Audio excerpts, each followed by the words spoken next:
Ministerios ID les da la bienvenida a Fundamentos de la Disciplina Eclesiástica, una serie de recursos que procura demostrar la innegable importancia de la disciplina como medio de preservación de la pureza de la Iglesia. Mi nombre es Gabriel Arjona y en esta oportunidad escucharemos el escrito que lleva por nombre Naturaleza de la Excomunión, un fragmento de una obra de Jonathan Edwards en la que explica en términos esenciales qué es la excomunión y cuál es su práctica bíblica y correcta en medio de la Iglesia. Oremos porque el Señor obre en nuestros corazones a través de su siervo y sin nada más que acotar, escuchemos la reflexión del predicador y teólogo congregacionalista norteamericano Jonathan Edwards. Que el Señor los bendiga. Os escribí que no os juntéis con ninguno que llamándose hermano fuera fornicario, o avaro, o idólatra, o maldiciente, o borracho, o ladrón. Con el tal ni aun comáis. Primera de Corintios capítulo 5 versículo 11. Diré algo de la naturaleza de la excomunión. Es una disciplina aplicada en el nombre de Cristo y según su voluntad. Es un recurso por medio del cual una persona que hasta el momento ha gozado de los privilegios de ser miembro de la Iglesia visible de Cristo, es expulsada de ella y entregada a Satanás. Es un castigo impuesto. El apóstol lo llama explícitamente reprensión en 2 de Corintios 2:6.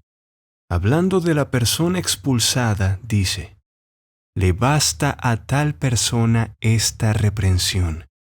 Pues aunque tal castigo no fue diseñado por el hombre para destrucción de la persona disciplinada, sino para su corrección, y aunque es un castigo infligido por el hombre, aún así es en sí una calamidad grande y atroz. Es el castigo más severo que Cristo ha encargado a la Iglesia visible. Aunque al aplicarlo, la Iglesia debe procurar solo el bien de la persona y su restauración del pecado, recurriendo a esta medida cuando no hay esperanza de recuperación por medios más mansos. No obstante, está en las manos de Dios si tal reprensión resultará en su humillación y arrepentimiento o en su destrucción terrible y eterna. Siempre resultará lo uno o lo otro. Primero, mostraré en qué consiste este castigo. Hemos de notar que tiene en sí algo privativo y algo positivo. Primero, hay algo privativo en la excomunión, que consiste en ser privado de un beneficio disfrutado hasta el momento. En la iglesia judía, esta parte del castigo era llamada expulsión de la sinagoga, Juan 16:2. La palabra sinagoga tiene el mismo significado que la palabra iglesia. Entonces, este castigo en la iglesia cristiana es llamado expulsión de la iglesia. El apóstol Juan, culpando a Diótrefes por aplicar este castigo sin razón, dice: los expulsa de la iglesia, 3 de Juan versículo 10. A veces se expresa como la iglesia apartándose del miembro. Os ordenamos, hermanos, en el nombre de nuestro Señor Jesucristo, que os apartéis de todo hermano que ande desordenadamente. 2 de Tesalonicenses 3:6. La parte privativa de la excomunión consiste en privar a la persona puesta en disciplina de los privilegios de los que goza el pueblo visible de Dios. Toda la humanidad se divide en estos dos tipos: los que constituyen el pueblo visible de Dios y los que son del reino visible de Satanás. Es un gran privilegio estar dentro de la iglesia visible de Cristo. Por el contrario, es triste estar sin este reino visible. Verse privado de sus privilegios, ser tratado como si de hecho perteneciera al reino de Satanás. Porque, número 1, dejan de ser objeto del amor del pueblo de Dios que corresponde entre hermanos cristianos. De hecho, no están despojados de todo el amor del pueblo de Dios, porque todos los hombres deben ser objeto de su amor. Más bien, me refiero al amor fraternal que corresponde a los santos de la iglesia local. El amor, como lo representa el apóstol, es el vínculo por el cual varios miembros de la iglesia de Cristo se unen. Por lo tanto, lo llama el vínculo perfecto. Vestíos de amor, que es el vínculo perfecto, Colosenses 3:14. Pero la expulsión con razón de una persona es parecida a la amputación de un miembro infectado que realiza un cirujano.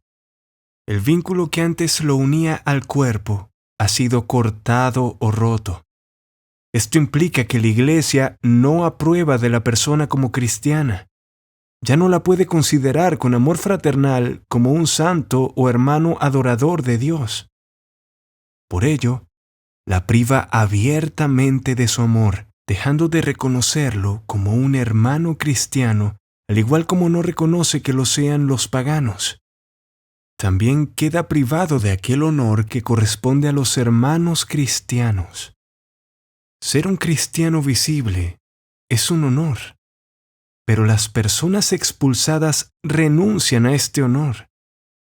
Los cristianos no deben honrarlas ni respetarlas como lo hacen con otros, sino tratarlas como indignas de tal honra, a fin de que se avergüencen. Cristo nos dice que deben ser para nosotros como gentiles y publicanos, Mateo 18:17. Esto implica dejar de darles el respeto común que dan a otros. Tenemos que tratarlos de modo que vean claramente que no los consideramos dignos de ello y así avergonzarlos. Aquellos a los que estamos obligados a recibir como santos porque son cristianos visibles merecen mucho amor y aceptación. En cambio, el excomulgado pierde esta aceptación. Debemos seguir deseándoles bien y procurar su bienestar. La excomunión misma tiene que llevarse a cabo como un acto de benevolencia. Por medio de él, se ha de procurar un resultado efectivo y debe ser usado como un medio que lleve a la salvación eterna. Pero la complacencia y satisfacción en ellos como cristianos visibles tienen que ser retiradas. Más bien, deben ser objeto de desagrado por ser visible y aparentemente perversos. Hemos de echarlos fuera como cosa inmunda que profana la iglesia de Dios. En este sentido, el salmista profesa odio contra los que eran enemigos visibles de Dios. ¿No odio, oh Jehová, a los que te aborrecen? Y me enardezco contra tus enemigos. Los aborrezco por completo. Los tengo por enemigos. Salmo 139, versículos del 21 al 22. No que los aborreciera con un aborrecimiento malicioso ni deseándoles mal, sino con desagrado y disgusto por su maldad. En este sentido debemos ser hijos de nuestro Padre que está en los cielos, quien, aunque ama a muchos malos con un amor benevolente, no obstante, no puede amarlos con complacencia.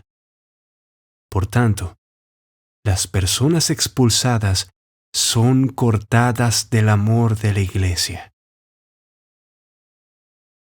Número 2. Son cortadas también de la sociedad que une a los cristianos como hermanos. Por tanto, se nos manda a apartarnos de los tales, 2 de Tesalonicenses 3:6, Romanos 16:17, no juntarnos con ellos, 2 de Tesalonicenses 3:14, y tratarlos como gentiles y publicanos, Mateo 18:17.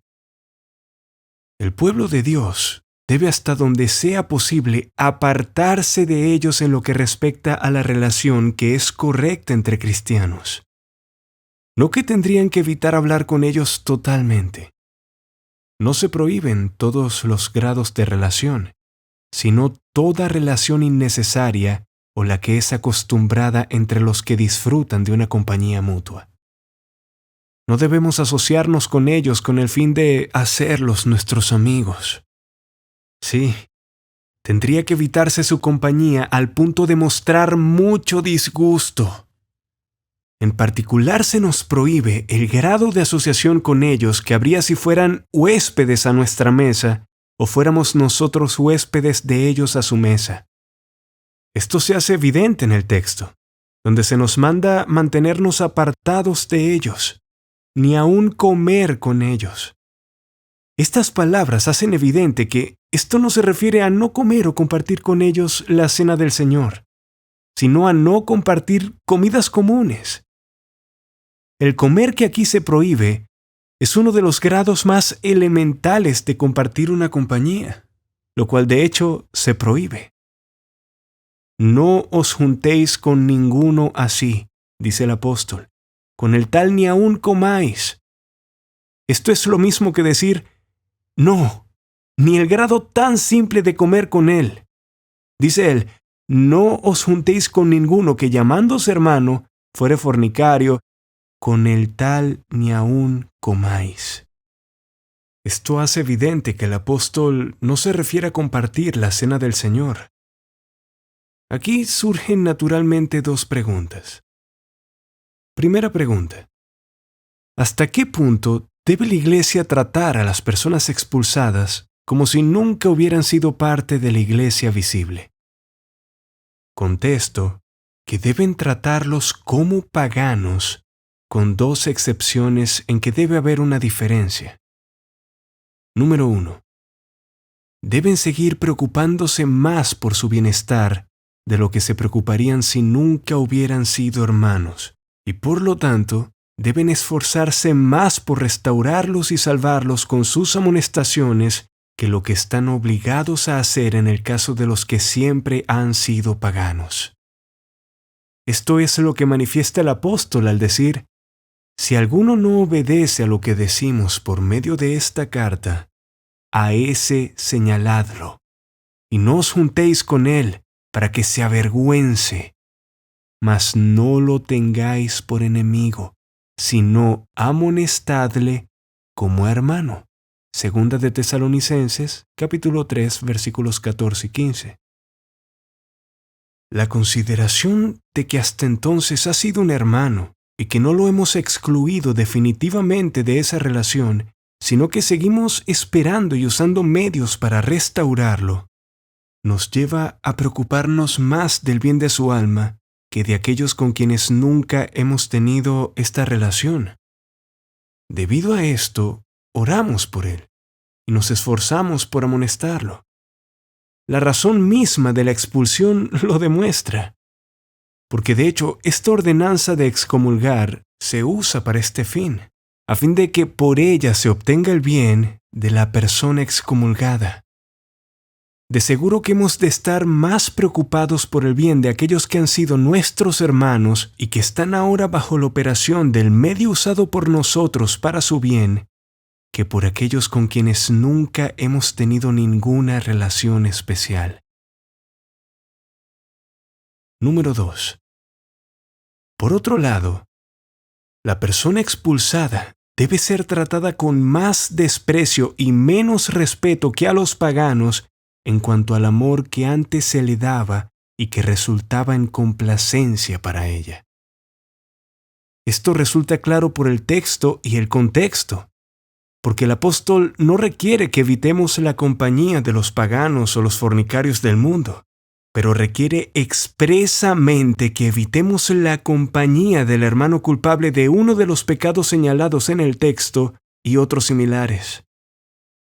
Esto también es evidente en razón de la primera pregunta, porque aquellos que una vez fueron cristianos visibles y han caído en pecado, de modo que ya no lo son visiblemente, merecen ser tratados con más aborrecimiento que aquellos que nunca han pretendido ser cristianos.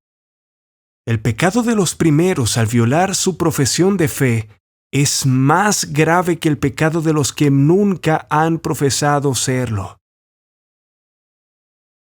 Segunda pregunta. ¿Qué bondad y respeto podemos y debemos mostrar a tales personas? Respondo. Hay algunas cosas por medio de las cuales les corresponde a los miembros de la Iglesia demostrar bondad hacia ellas. Estas son principalmente orar por ellas y amonestarlas. También deben ser objeto de las ayudas caritativas cuando las necesitan, ayudándoles cuando están enfermas y pasando por alguna aflicción, dándoles una mano como seres humanos en lo que sea necesario para sustentar y defender su vida y propiedades. Los deberes de las relaciones naturales y de urbanidad deben seguir cumpliéndose. La excomunión no libera a los hijos de sus obligaciones hacia sus padres, ni a los padres de su afecto y cuidado por sus hijos, ni quedan esposas y esposos libres de sus obligaciones correspondientes a su relación. Y así es también con todas las otras relaciones de menos importancia, sean estas naturales, domésticas o civiles. Número 3. Quedan privados de la comunión de la Iglesia cristiana. La idea correcta de la Iglesia visible de Cristo es que constituye esa parte de la humanidad que, como su pueblo, está unido en mantener la adoración que Él prescribió. Para los fines de este tratado, definimos a una Iglesia visible particular de Cristo como una sociedad determinada de fieles o santos visibles, unidos para el culto público de Dios de acuerdo con sus preceptos u ordenanzas. Siendo así, un privilegio grande y principal que los miembros de una iglesia tal disfrutan es la comunión en la adoración que Dios prescribió. Pero los que son expulsados quedan privados de este privilegio. No tienen nada de compañerismo, nada de comunión con el pueblo de Dios en ninguna parte de su adoración. El que es la voz de la congregación adoradora, elevando oraciones públicas, lo es solo de la sociedad adoradora, ya que los excomulgados están expulsados de esa sociedad. La iglesia puede y debe orar por ellos, pero no puede tener con ellos comunión en la oración.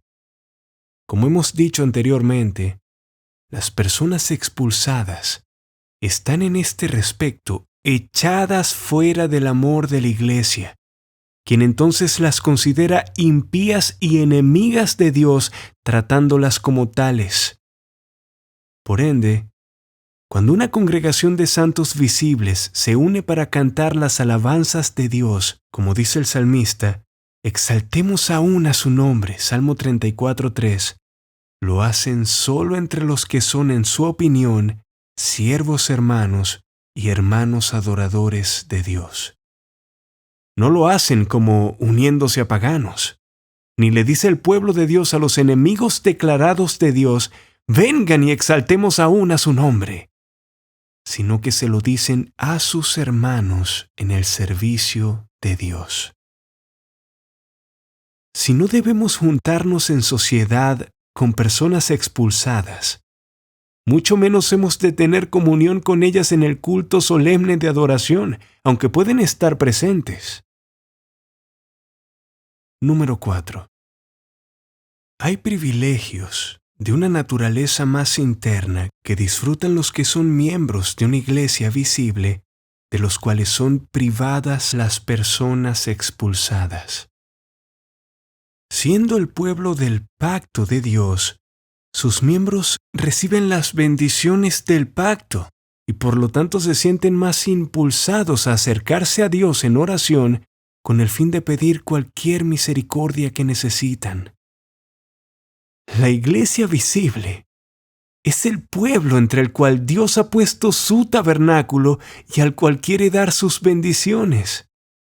Pero los expulsados son en un sentido echados fuera de la vista de Dios, desterrados como lo fue Caín, aunque no privados de los medios de vida comunes. Génesis capítulo 4, versículos 14 y 16. Hasta aquí he considerado la parte privativa del castigo de la excomunión. En segundo lugar, procedo a la parte positiva, que se expresa como siendo entregado a Satanás en el versículo 5. Esto parece significar dos cosas. Número 1. Los excomulgados son entregados a las calamidades a las que están sometidos los que pertenecen al reino visible del diablo. Al ser expulsados, son echados fuera del pueblo visible de Dios.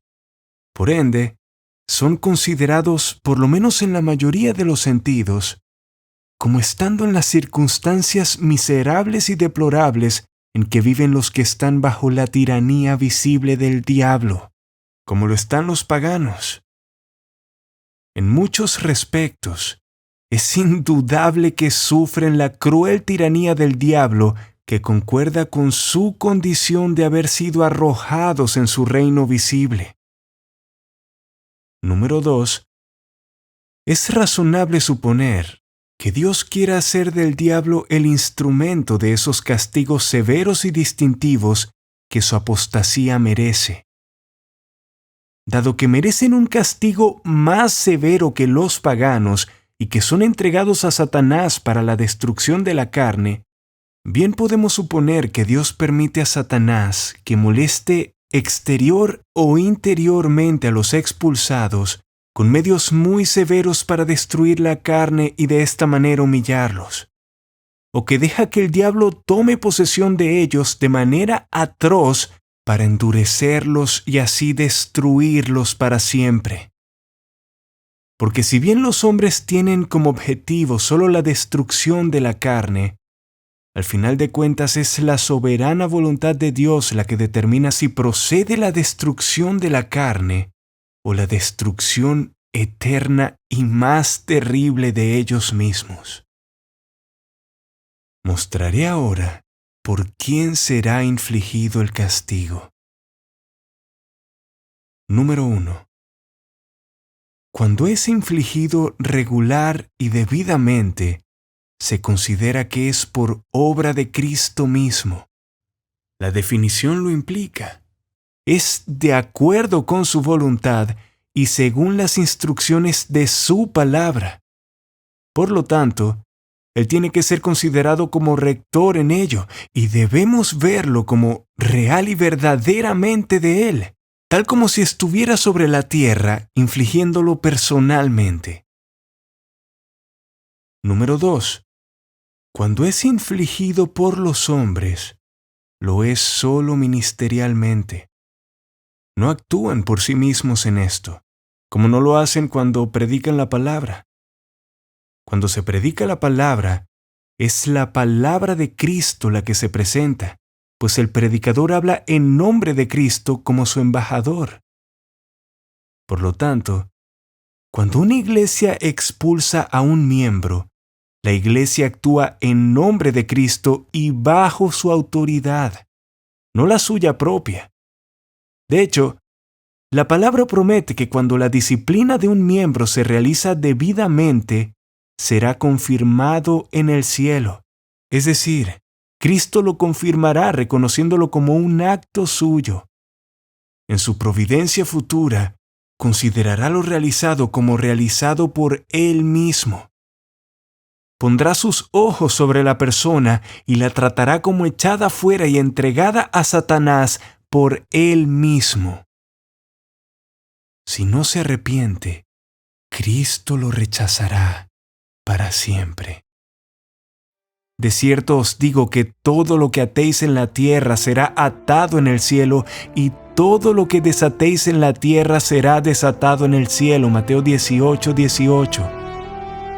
A quienes remitiereis los pecados, les son remitidos, y a quienes se los retuviereis, les son retenidos. Juan capítulo 20, versículo 23. Si ha sido de bendición para usted este tiempo, damos las gracias al Señor por ello, y nos encantaría que nos lo hiciera saber a través de los comentarios. Además, le invitamos a suscribirse a nuestro canal y a dejar un me gusta en este video. Al único y sabio Dios, por medio de Jesucristo, sea la gloria por siempre. Amén.